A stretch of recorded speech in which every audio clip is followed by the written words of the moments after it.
Mara spun around, her heart hammering against her ribs. At the very top of the basement stairs, shrouded in the dim light filtering down from the hallway, a tall man stood silently. This wasn't the investigator, it wasn't the attorney. It wasn't anyone she recognized at all. He was a complete stranger, with a shock of silver hair that seemed to glow in the gloom, and his eyes were sunken like dark pools hiding secrets. And those eyes were fixed directly on her.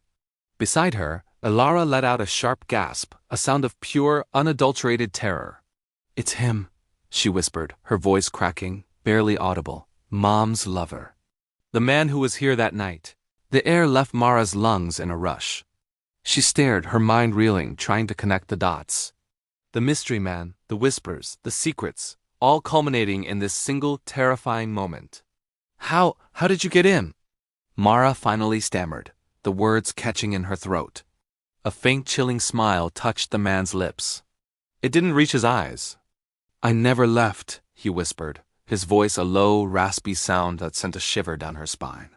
Before she could even begin to process that, before she could form another question, he took a deliberate step forward, moving out of the shadows and into the stark light of the single basement bulb, and Mara froze. It was him, the silhouette, the exact same shape from that old faded photograph. The third person, the unknown presence that had been lurking in the background of their lives, hidden in plain sight.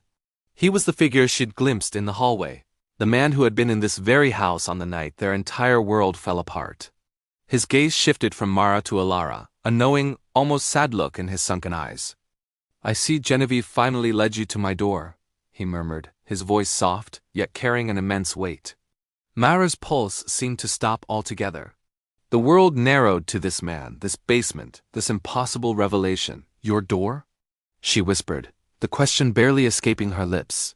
He gave a slow, deliberate nod. "You didn't think this house belonged only to your mother, did you?" The question hung in the air, heavy and suffocating. Ilara's hand shot out, grabbing Mara's arm in a vice-like grip, her knuckles white with terror. "What do you mean?" Mara demanded, her voice rising, a mixture of fear and defiance. "Who are you?" The man began to descend the stairs, his movements slow, measured, each step echoing in the tense silence of the basement. With every creak of the old wooden steps, the fragmented pieces of the truth began to swirl and collide, slowly taking shape in Mara's mind. He didn't stop until he was standing just inches from them, so close she could feel the cold radiating from him. He leaned in, his silver hair falling across his forehead, and whispered the words that would change everything. The words that would shatter the very foundation of her past. "I'm the man your mother built this house for.